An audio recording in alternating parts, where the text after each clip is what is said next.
Así lo dice Lamón. Con Federico Lamón. Sonido viral.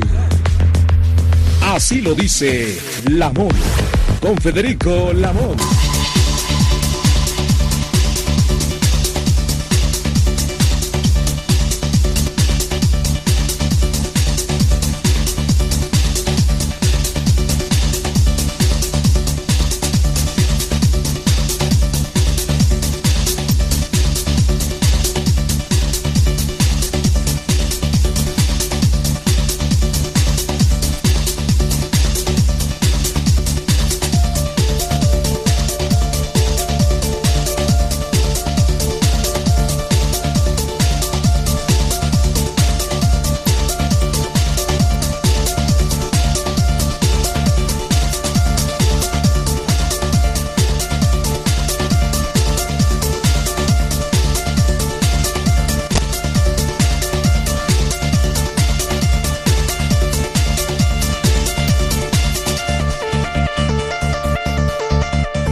Muy buenas tardes, amigas y amigos de la audiencia, transmitiendo para ustedes desde la ciudad capital. Saludo al ingeniero por su profesionalismo y compromiso con el 760, como al colega Mejía, en la coordinación de este espacio informativo.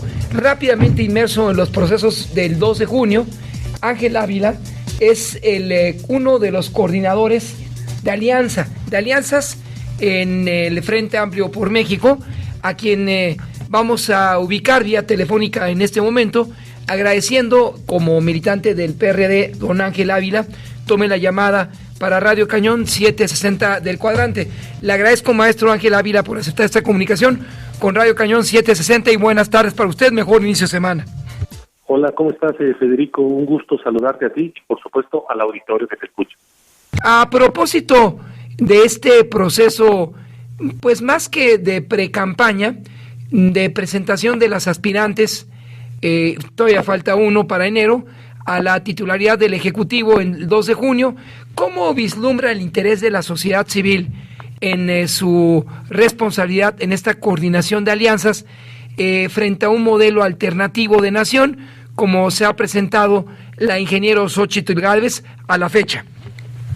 Yo diría, querido Federico, que la sociedad civil siempre ha sido importante en los procesos electorales en México, pero creo que desde hace un año a la fecha, cuando vimos esa irrupción de la sociedad civil en defensa de las instituciones que hacen este país que sea una democracia, una república, o que aspiremos a eso, vimos unas marchas muy nutridas en la defensa del Instituto Nacional Electoral y después en defensa de la Suprema Corte de Justicia de la Nación. Creo que eso puso en el centro la participación de esta sociedad civil durante los próximos procesos electorales. Y junto con esta sociedad civil es que los partidos políticos del Frente, el PRD, el PRI y el PAN, es que nos propusimos elegir a la precandidata o precandidato que tuviera las mejores opciones y que fuera la más competitiva para poder enfrentar una elección de Estado como lo vamos a vivir en el 2024. Por eso, en 1988, sí, el despertar de la sociedad civil parecía distante. El partido hegemónico PRI, en el 88, pues parecía mantener todas las tendencias a favor de su aspirante. ¿Puede encontrar, maestro Ángel Ávila, algún paralelismo entre 88 y 2024? ¿Vale la pena hacerlo así o guardaría usted reservas frente a este planteamiento? No, yo creo que comparto contigo el planteamiento de la sociedad civil. La sociedad civil siempre está latente, solo está en espera de que, digamos, se encienda la llama ciudadana. En el 88 lo vimos, el régimen desdeñó una candidatura de una ruptura propia del régimen, como la del ingeniero Cárdenas, que venía de ser gobernador de Michoacán del PRI, pero en el transcurso de la campaña se le fueron sumando movimientos sociales y finalmente la declinación de Berto Castillo, del PSUM, el PMS en ese momento, que ayudó a relanzar a una izquierda y una sociedad civil importante. Yo hoy, por ejemplo, digamos, guardando las proporciones, casi 30, 40 años después, hoy la sociedad civil irrumpió en el proceso interno del Frente Amplio, con las enormes firmas que le dieron a Xóchitl Gálvez a través ahora de las redes sociales. Creo que hubo un detonante en la sociedad civil que se compaginó con la defensa del INE, Federico. Entonces yo creo que la sociedad civil va a seguir sumándose, La sociedad civil está expectante también el cuál de las dos candidatas puede generar un cambio en este país, y creo que por lo menos el 90% de la sociedad civil se lo está llevando en nuestra aspirante Xochitl Gálvez, Federico. Ahora que el Movimiento Ciudadano entró en un proceso de indefinición al cancelar pues el Congreso Local de Nuevo León, la aspiración del candidato registrado, ¿ve posibilidad de crear una alianza con el movimiento o está descartado dentro de las alianzas que plantea Xochitl Gálvez el Movimiento Ciudadano? No, yo creo que hoy Movimiento Ciudadano queda claro que es un partido político que va a servir a Morena para tratar de dividir el voto opositor. Hoy creo que está claro que nosotros estamos yendo más allá de los partidos políticos. Se le tendió la mano a Movimiento Ciudadano en su momento, no quisieron, porque hoy queda claro la estrategia de dividir a la oposición. Entonces no veo por ningún motivo una suma con Movimiento Ciudadano, pero sí veo muchos ciudadanas y ciudadanos que en algún momento vieron el Movimiento Ciudadano una especie de una tercera vía. Hoy sí los veo, digamos, ahora que se les cayó la máscara a Dante Delgado y a sus secuaces, hoy veo a una gente volviendo a ver al Frente Amplio, y creo que le va a costar muchos puntos porcentuales a Movimiento Ciudadano este esquema del esquirolaje para dividir a la oposición. Entonces creo que la gente que pensaba votar por Movimiento Ciudadano, hoy creo que va a votar por Xochitl Gálvez, porque finalmente es un voto anti-Morena o antigobierno, o antigobierno. Entonces creo que en ese sentido le va a beneficiar al Frente este intento fallido e ilegal del gobernador de Nuevo León de querer de ser candidato presidencial. Ahora, es usted, y esto quiero citarlo a la audiencia, maestro Ángel Ávila, politólogo, egresado de nuestra máxima casa de estudios, de la UNAM. Entonces le preguntaría, en su condición de militante del PRD, ¿cree viable, a propósito de alianzas, que la ingeniero Xochitl Gálvez pueda ingresar en algún momento a la máxima casa de estudios, como lo hizo el ingeniero Cuauhtémoc Cárdenas en algún momento o en 3 ocasiones? ¿Hay condiciones para que la ingeniero busque una identidad con el ánimo de la comunidad estudiantil en la UNAM? Yo creo que siempre hay condiciones para poder expresar las ideas y entrar en el diálogo, en el debate. Creo que la máxima casa de estudios siempre ha sido un espacio, un lugar de libertad, en donde han ido aspirantes presidenciales a presentar sus proyectos educativos, de bolsa de trabajo, de oferta para las y los jóvenes. Entonces, creo que sí hay condiciones para que pueda ir Xochitl, por supuesto, siempre a invitación de la comunidad universitaria. No se trata de que los partidos tratemos de colonizar a la UNAM, sino que la UNAM abra esos espacios a través del sector estudiantil o del sector académico. Y creo que se ha demostrado que si alguien tiene ideas nuevas, un proyecto diferente, sabe debatir y le gusta dialogar, es la ingeniera Xochitl Gálvez, y creo que lo ha demostrado, que ha ido a cualquier cantidad de eventos de universidades públicas y privadas, y yo espero que en algún momento la UNAM pueda invitar a Xochitl Gálvez para que pueda exponer su proyecto de nación, Federico. Estamos platicando con el maestro Ángel Ávila, coordinador de alianzas de la campaña de Xochitl Gálvez, amigas y amigos de la audiencia, en este Radio Cañón 760 del Cuadrante. Y respecto a la presentación del equipo de colaboradores de Xochitl Gálvez, frente a los que vimos también de la doctora Sheinbaum, ¿cuál sería su respuesta si le pregunto por perfiles, y esos perfiles posicionados con la sociedad civil en la búsqueda de alianzas, maestro Ángel Ávila? Pues creo que está claro. El equipo central de Claudia Sheinbaum son los responsables de que México esté en el peor momento de su historia en materia de seguridad, en materia económica, en materia ambiental, en materia educativa y en los temas de salud. El equipo central de Xochitl Gálvez es Adán Augusto López, Ricardo Monreal, Gerardo Fernández Noroña. Ellos son realmente los que toman las decisiones. Los demás finalmente están de parapeto. Yo creo que el equipo que presenta Xochitl es un equipo balanceado, es un equipo equilibrado, donde hay hombres y mujeres, y jóvenes y con experiencia, pero en términos de perfiles, las mesas que presentamos, en donde está, por ejemplo, Carlos Ursúa, pues finalmente es sinónimo de sensatez y de garantía en temas de políticas públicas.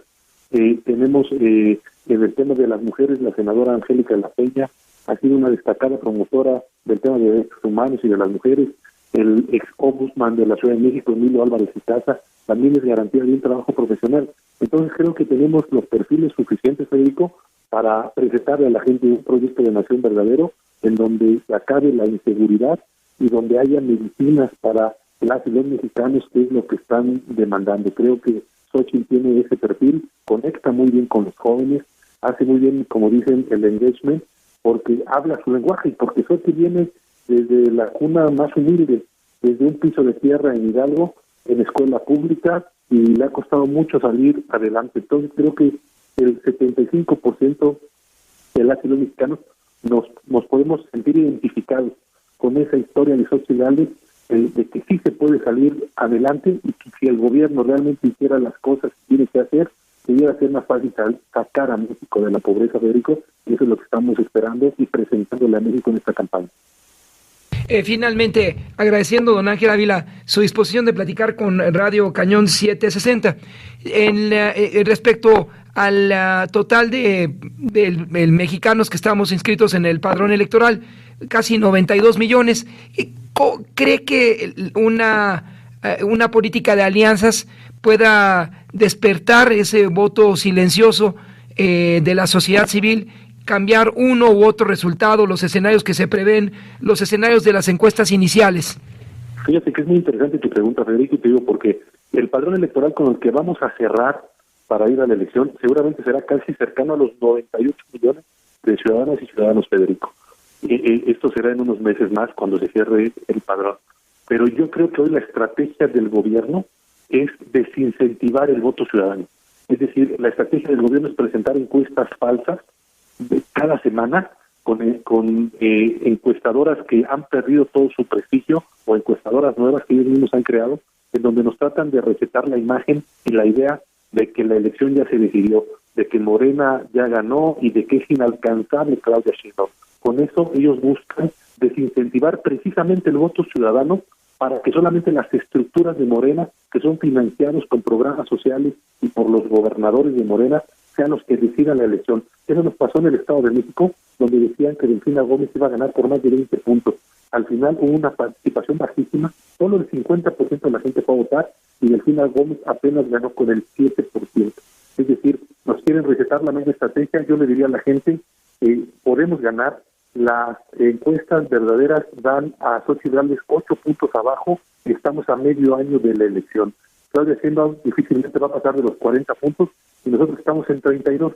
Entonces lo que ellos buscan es que no se vote. Entonces creo que una política de alianzas adecuada con sectores de la sociedad civil, campesinos, estudiantiles, empresariales, etcétera, creo que nos puede ayudar a decidir que este país sí puede cambiar, pero para eso es importante la participación de la gente en el proceso electoral, que no se dejen engañar con estas encuestas falsas, Federico, porque la elección se va a ir cerrando cada vez más y cada voto cuenta y cada voto es muy importante para poder llevar al triunfo a nuestra precandidata Xochitl Gálvez. Solo para concluir, don Ángel, agradeciendo el tiempo que dispone en esta su casa informativa, y el voto del miedo, como se registró en el 2021 con los crímenes de aspirantes, desalienta, o como bien decía usted este término, lo tengo que leer, desincentivar, es lo que nos dijo, desincentivar el miedo, el voto del miedo, un escenario de miedo, crímenes, ojalá no ocurra. ¿Eso es desincentivar una participación amplia de la sociedad? Por supuesto, Federico, lo estamos viendo desgraciadamente en el Estado de México en los últimos días. La estrategia del gobierno federal en materia de seguridad, de abrazos y no balazos, lo único que ha hecho es empoderar al crimen organizado. Y en muchos lugares hemos visto cómo el crimen organizado ha operado para favorecer a Morena. Lo tengo que decir así de claro. Así nos pasó en Michoacán, así nos pasó en Sinaloa, así pasó en Guerrero y así pasó el sur del Estado de México. Ese es un hecho muy grave porque finalmente la gente no puede ejercer sus libertades políticas, sus libertades cívicas de una manera libre, porque esos personajes o quitan candidatos de los partidos, los amenazan para que se bajen o amenazan a la ciudadanía para que voten por tal o determinado candidato. Creo que en este esquema el crimen organizado puede ser el gran factor que pueda decidir el proceso electoral si permitimos o si el gobierno sigue permitiendo que el crimen organizado esté a sus anchas en esos estados y en otros más, como en Zacatecas, en Morelos, con los vínculos del gobernador Cuauhtémoc Blanco con bandas del crimen organizado, como en Guerrero con Félix Salgado, como en Baja California, donde Tijuana es la ciudad más sangrienta de este país. Y resulta que casi en todos esos lugares gobierna Morena, Federico. Entonces, por supuesto que nosotros estamos muy pendientes de eso. Yo soy representante, además, en el Consejo General de Federico, y el próximo viernes, que hay sesión, la presidenta del Instituto Nacional Electoral tiene que presentarnos al Consejo General todos los convenios de seguridad que ha firmado el Instituto Nacional Electoral para otorgar seguridad a las y los militantes de los partidos y a los candidatos que en su momento ya se están registrando para hacer pre-campaña. Entonces, debemos poner mucha atención, Federico, porque el voto del narcotráfico sí puede tener un impacto para desvirtuar la verdadera voluntad ciudadana en la próxima elección, Federico. Le agradezco por tomar esta llamada a Radio Cañón 760 del Cuadrante, maestro Ángel Ávila, coordinador de alianzas de la campaña de Xóchitl Gálvez. Buenas tardes para usted. A su lado, Federico, gracias por el espacio. Te mando un abrazo a ti, por supuesto, al auditorio. Muchas gracias. Son las 12:16. Esto es Radio Cañón Meridiano. Así lo dice Lamón. Con Federico Lamón. Sonido viral. Así lo dice Lamón. Son exactamente las 12:19. Vía telefónica se ubica Marfer Torres, quien es vocera de Tauromaquia Mexicana. Como se sabe, la Suprema Corte de Justicia de la Nación resolvió levantar la suspensión que recayó sobre la posibilidad de llevar a cabo espectáculos taurinos en la Plaza México. Y se encuentra precisamente la vocera, Marfer Torres, atendiendo esta comunicación de Radio Cañón y de ustedes, audiencia. Buenas tardes para Marfer Torres y gracias por tomar la llamada a Radio Cañón 760. Buenas tardes, Federico, encantada de saludarte y al igual que a tu audiencia y sobre todo a ti, muchas gracias por el espacio.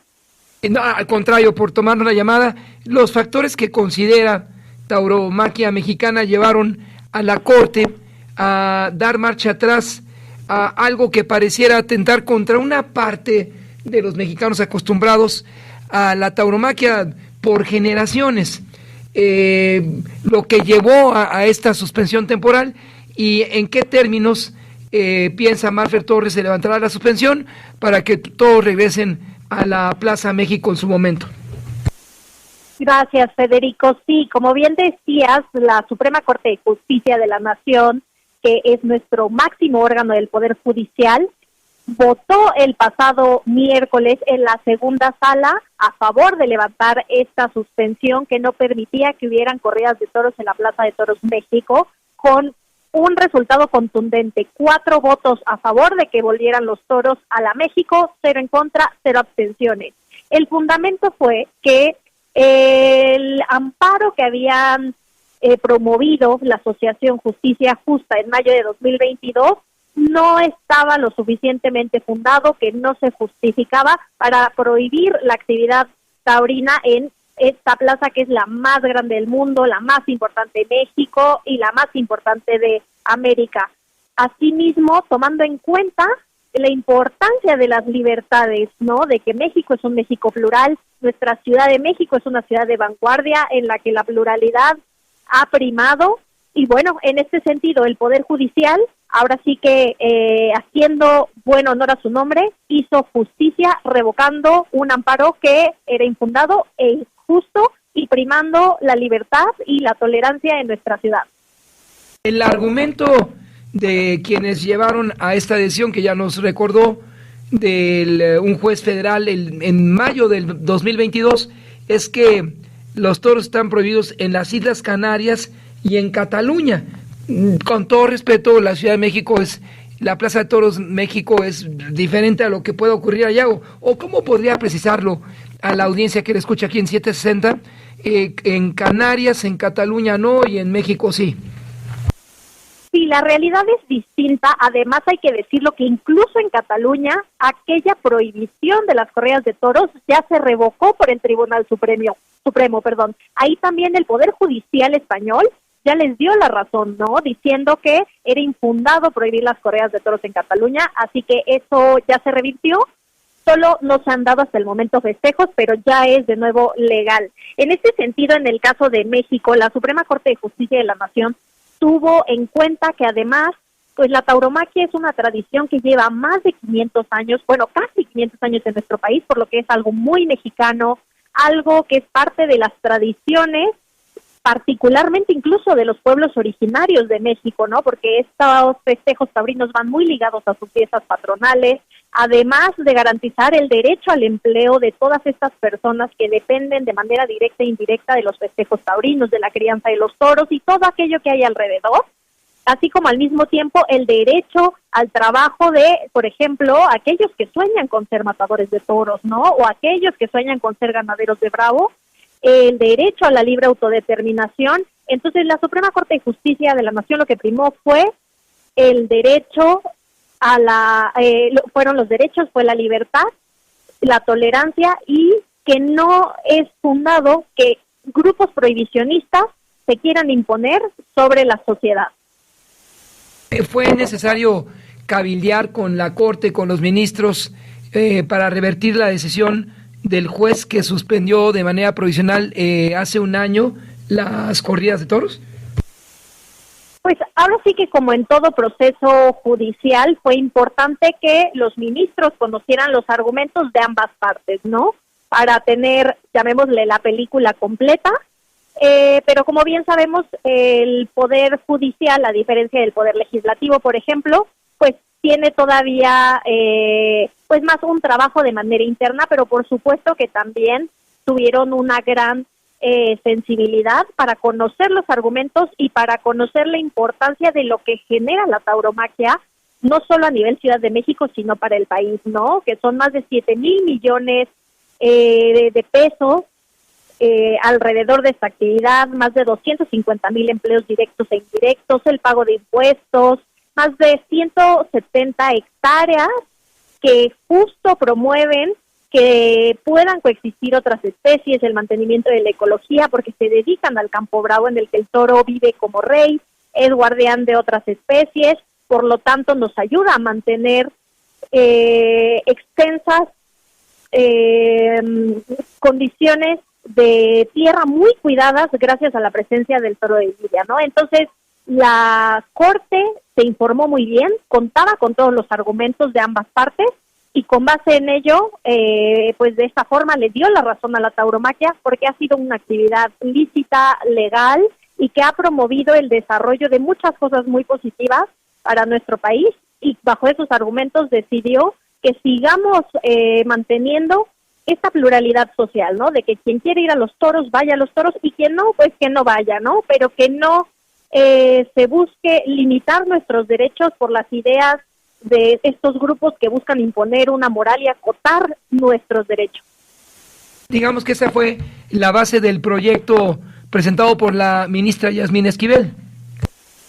Así es, sí, la ministra Yasmín Esquivel, que fue, como bien dices, quien promovió este proyecto, pero de igual forma es importante decirlo, los otros ministros también votaron a favor, ¿no? Fue una decisión unánime, contundente, lo que demuestra, pues que bueno, estos derechos al libre desarrollo de la personalidad, cultura, tradición, derecho al empleo, como bien mencionaba también hace ratito, ¿no? Los derechos de la autodeterminación de los mismos pueblos originarios van mucho más allá de unos grupos que quieran acotar ciertos derechos, ¿no? Entonces, lo que triunfó el pasado miércoles y que es un importantísimo precedente es la libertad, ¿no?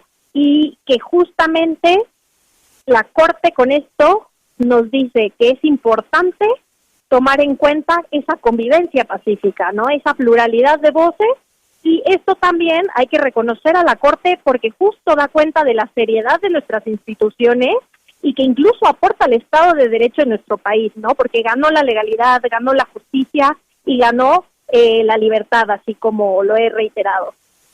Entonces, podrán esperar los protaurinos, los amantes, simpatizantes de las corridas, esta corrida guadalupana del próximo 12 de diciembre, se reanudará ahí en la Monumental Plaza de Toros.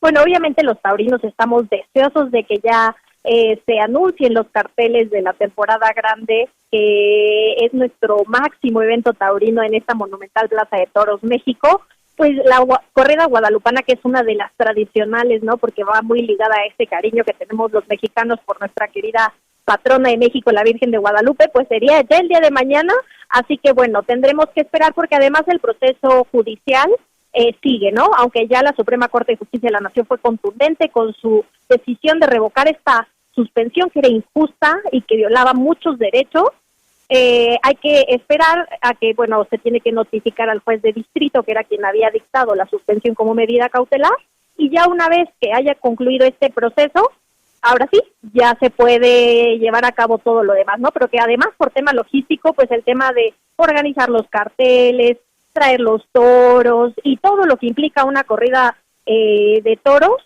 que genera más de 3,000 empleos en un solo espectáculo taurino, pues tiene que gestionarse muy bien para que ahora sí regresemos como lo merece una plaza de toros de la categoría de la México, en grande, por todo lo alto y por supuesto cumpliendo con el reglamento taurino, que es el que rige la actividad taurina de la Plaza México, y así continuar como lo hemos hecho siempre los taurinos, con apego a la legalidad y respeto completo al derecho.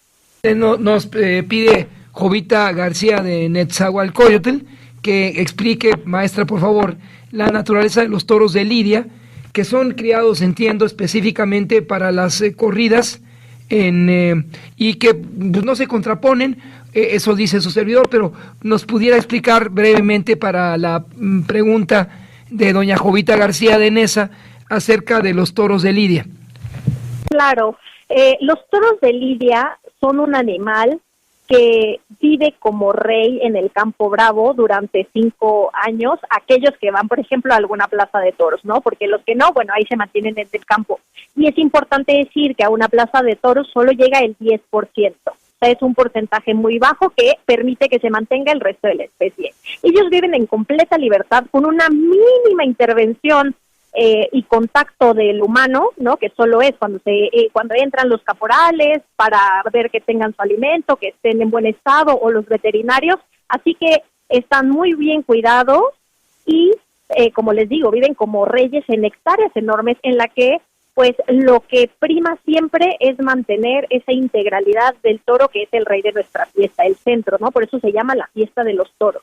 El toro, su naturaleza es precisamente esa bravura, ¿no? Que es parte de su condición genética, que es lo que lo hace desde que nace como una pequeña becerrita embestir, ¿no? Es impresionante cómo al tener horas ya quieren embestir.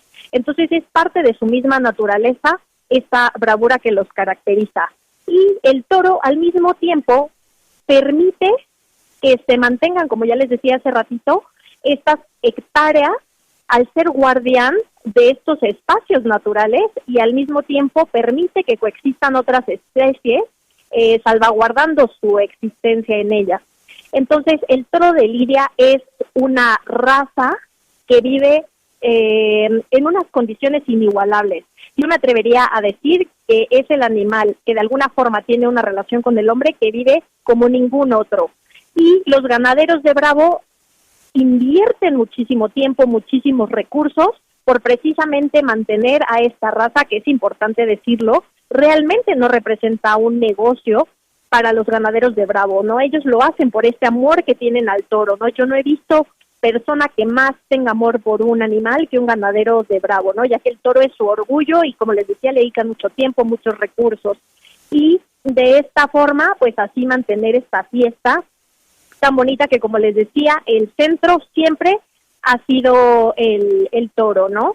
Entonces, de esta forma, las ganaderías, que hay más de 260 en México, han ayudado a preservar este animal maravilloso, que es importante decirlo. Si no hubiera tauromaquia, esta fiesta de los toros, el toro de lidia se extinguiría, ¿no? Entonces, esto es algo que también es muy importante que tenga presente la gente, y que, bueno, el toro de lidia para nosotros es un animal maravilloso al que se le da todo el respeto y todos los cuidados. Le agradezco, maestra Mafer Torres, vocera de Tauromaquia Mexicana, aceptar la llamada y responder a nuestra audiencia un tema particular. Muchas gracias. mejor inicio de semana y también Navidad si ya no alcanzamos a platicar en nueva ocasión. Muchas gracias a ti por el espacio, Federico, y por recordando y aplaudiendo esa decisión tan positiva de la Corte de sí a las libertades y prohibido prohibir. Son exactamente las 12:33. Hay más aquí en Radio Cañón, Espacio Meridiano. Así lo dice Lamón. Con Federico Lamón. Sonido viral. Así lo dice Lamón. El 14 de diciembre será cuando el Congreso, el segundo Congreso, ratificará o no a la fiscal Godoy. Este proceso de ratificación sigue a un pronunciamiento del Consejo Ciudadano acerca de la ratificación de Ernestina Godoy. Por el momento, y hace una hora, avanzaba en el Pleno la decisión de ratificar a Ernestina Godoy. Le platico rápidamente lo que está ocurriendo ahí. Primero, 9 votos a favor de diputados de Morena, Partido del Trabajo y Verde Ecologista, contra 5 del PAN y el PRI. La Comisión de Administración y Procuración de Justicia lo aprobó previamente en el proceso de ratificación de Ernestina Godoy. Ahora el dictamen, ya esto es la votación en el Pleno del Congreso, será pasado mañana o el 14. Esto para avalar a Godoy para un nuevo encargo que requiere 2/3 partes de los votos de los diputados presentes. Y vía telefónica vamos a enlazarnos con el diputado Héctor Saúl Telles Hernández, quien es integrante de la Comisión de Transparencia y Anticorrupción, precisamente para conocer su visión. Diputado, primero agradecer que tome la llamada a Radio Cañón 760 El Cuadrante, a nuestra audiencia, y buenas tardes para usted. Hola Federico, muy buenas tardes, contento de estar contigo, con todo tu auditorio. Gracias por aceptar esta invitación, diputado, y preguntarle si cree que haya condiciones para que pasado mañana o el 14 haya una votación favorable a la fiscal Godoy, dado que se requieren 2/3 partes de los votos de los diputados presentes. Y esto se lo puede decir su servidor, pero si se lo explica mejor a la audiencia, qué son esas 2/3 partes, y si pasado mañana habría condiciones para ratificar el día que se discute el dictamen económico a la titular de la Procuración de Justicia Capitalina. Bueno, como nosotros lo hemos mencionado, Federico, desde Acción Nacional, estamos evitando precisamente la ratificación de la fiscal Ernestina Godoy, porque creemos que no tiene los resultados necesarios que se tiene que brindar a la ciudadanía en materia de procuración de justicia. Nosotros, desde Acción Nacional, los diputados de Acción Nacional van a votar en contra, porque esta fiscal Ernestina Godoy se ha dedicado únicamente a hacer política y no a tener un cargo institucional para brindarle a los ciudadanos una correcta impartición de justicia. Hay muchos casos en la Fiscalía de la Ciudad de México atorados. Estamos hablando de que están pendientes pues prácticamente 230,000 asuntos que están atorados en la Fiscalía y que no tuvieron avances durante esta administración de Ernestina Godoy. Los únicos expedientes que tuvieron avances y a los cuales se dedicó a darle seguimiento son a las de la persecución de la oposición, a la persecución de políticos que no estamos de acuerdo en la forma que se hace gobierno en esta ciudad. Y eso es muy lamentable. Estos índices han disparado que más del 92% exista el grado de impunidad, de percepción de impunidad en la ciudad. Es una de las entidades en donde hay más rezago en los expedientes de carácter judicial que están viendo en la Fiscalía y en donde existe el más alto índice de percepción de injusticia. Es por eso que creemos que no hay suficientes méritos de la fiscal actual Ernestina Godoy para que pueda ser ratificada. Esto se pretende hacer, Federico, como bien lo mencionas, el próximo miércoles, en donde habrá una votación seguramente que no va a ratificar a la fiscal, toda vez que se necesitan por lo menos 44 votos para de los diputados, de los 66 diputados que hay en la Asamblea, en el Congreso local, y ese número de diputados no lo alcanzan para ratificar. Desde Acción Nacional vamos a votar en contra. Respecto a, hay diputados de Movimiento Ciudadano ahí y son un número menor, y también si no asisten el total de los 66 legisladores, habría condiciones como sucedió precisamente en el voto virtual encabezado por el presidente de la Comisión de Administración y Procuración de Justicia. ¿Se puede llegar a encontrar un paralelismo entre uno y otro caso? Pues bueno, Morena está intentando todos los malabares posibles para tratar de ratificar a Ernestina Godoy, porque es un activo político de Morena, no es un activo institucional de la Ciudad de México esta fiscalía, ni Ernestina Godoy, es un activo político de Morena y del gobierno local. Por eso la quieren mantener en ese puesto, para seguir manipulando la justicia en la Ciudad de México. Y eso es lo que no vamos a permitir. Pero con artilugios, con mañas, con malabares, Morena pretende detener con alfileres esta posición en la Fiscalía General de la Ciudad de México. Y pues nosotros hacemos un llamado para que se den las condiciones suficientes y puedan tener acceso todos los diputados al recinto legislativo, porque sabemos que puede haber este tipo de actos de intimidación, actos de violencia que se puedan presentar en el Congreso local, y hacemos votos para que no exista eso, para que se deje votar libremente a todos los diputados locales en esta votación en donde se pretende llevar a cabo la ratificación de la fiscal. Y exigimos que haya condiciones para que haya un voto libre, razonado, y que se dé el inicio de un posible nuevo concurso de selección de un fiscal que sí garantice procuración de justicia, que sea imparcial y que le brinde justicia a los citadinos. Ahora, diputado, preguntarle, al interior del segundo Congreso Capitalino existe el Consejo Judicial Ciudadano. Me parece que previamente sus integrantes se pronunciaron en algún sentido, pero en la lectura que a su servidor dejó el desempeño de sus integrantes, pues se observaron sesgos partidistas, no de una plena técnica de análisis jurídico para procesar su voto o su pronunciamiento.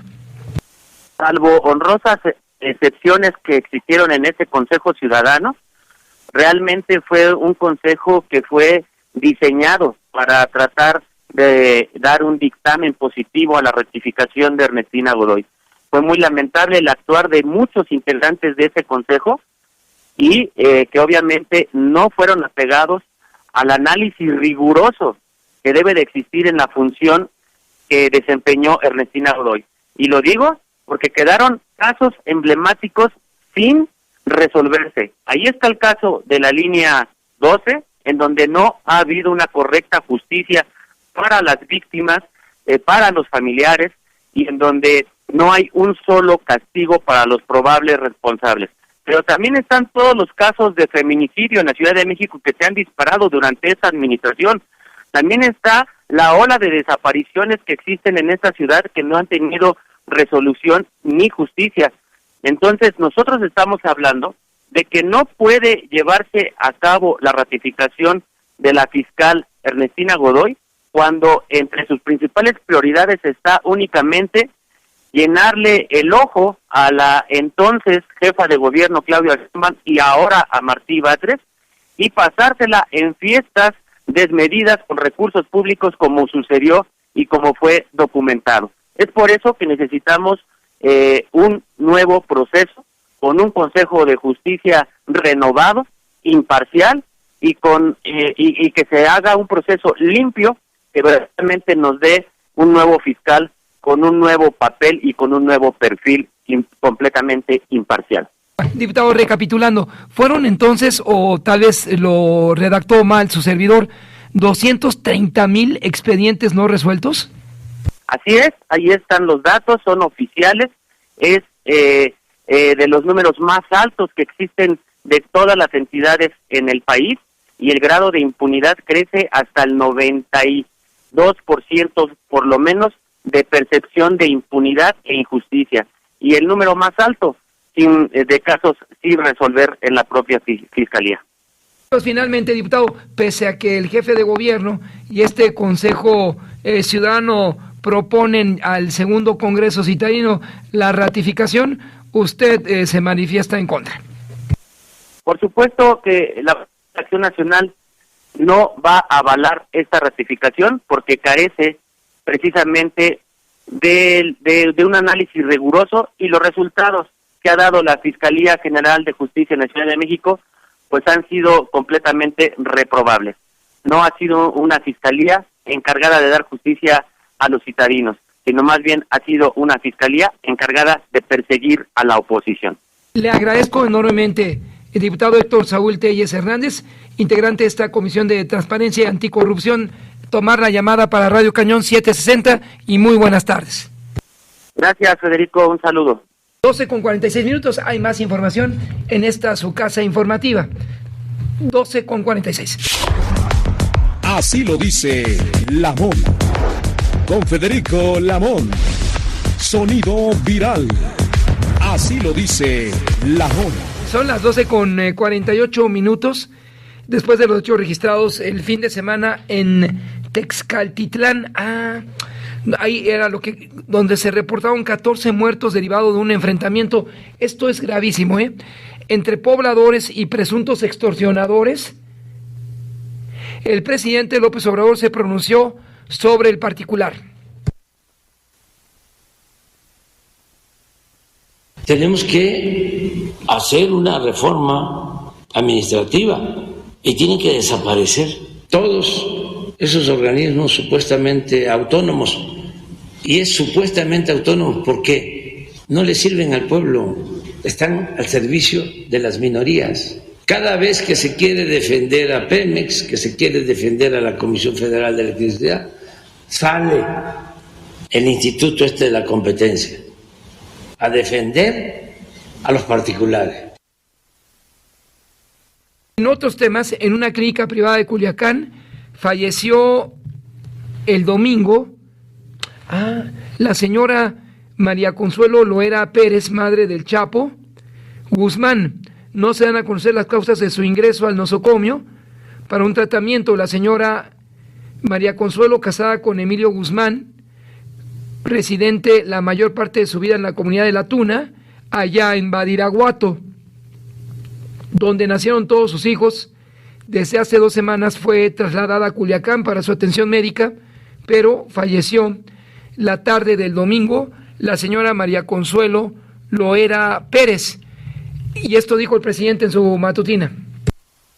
Respecto a la familia, ya la señora estaba leyendo, pues grande, no tengo más comentario. Cualquier ser humano que pierde la vida merece respeto y también consideración a sus familiares, a todos. Entre señalamientos de opacidad y corrupción, el comisionado Adrián Alcalá Méndez es el nuevo presidente del Instituto Nacional de Transparencia, Acceso a la Información y Protección de Datos Personales, el INAI. El aún magistrado presidente del Tribunal Electoral del Poder Judicial, Reyes Rodríguez Mondragón, no ha presentado su renuncia y afirma que esa decisión implica una reflexión profunda para ver las consecuencias que podría tener su decisión en el contexto de las precampañas del 2024. El senador suplente por Morena, Alejandro Rojas Díaz Durán, presentó una denuncia administrativa contra el exministro de la Suprema Corte, Arturo Saldívar, por sumarse a la precampaña de Claudia Sheinbaum. Durante la administración de la Cuarta Transformación, 114 periodistas fueron rechazados para acceder al mecanismo de protección, lo que representa 23% de las 485 solicitudes recibidas del 1 de enero al 30 de octubre pasado. El líder indígena Martín Palé fue asesinado el sábado en la zona norte de San Cristóbal de las Casas por un grupo de sujetos que se dieron a la fuga. La Fiscalía Estatal informó que abrió una carpeta de investigación por el homicidio del dirigente de la Coordinadora de Organizaciones para el Medio Ambiente por un Chiapas mejor. En Río Grande, esta es otra localidad, pero en Zacatecas, fuerzas de seguridad rescataron a 7 personas privadas ilegalmente de su libertad. Los elementos de la Fuerza de Reacción Inmediata, el FRIS, dependientes de la Policía Estatal Preventiva, el Ejército y la Guardia Nacional, liberaron a las víctimas, todas de sexo masculino, entre 19 y 43 años de edad. En los temas del Valle de México, la gobernadora Delfina Gómez prometió seguridad, protección y apoyo para las víctimas de Texcaltitlán, quienes fueron extorsionados por la familia michoacana en los últimos meses. El enfrentamiento del viernes dejó como saldo 14 muertos. De acuerdo con la Fiscalía Local, 11 de ellos pertenecían a una célula delictiva, mientras los otros son mujeres residentes en Texcapilla, entre otras cosas. La Secretaría de Seguridad Ciudadana capitalina informó que una agresión a balazos dejó 2 muertos, 8 heridos en el Deportivo ubicado en la alcaldía Tláhuac. Esto mientras se llevaba a cabo un partido de fútbol en el Centro Deportivo Avenida Emiliano Zapata, allá en San Juan Ixtayopan. 2 sujetos ingresaron y realizaron detonaciones de manera directa hacia un hombre que se encontraba en las gradas.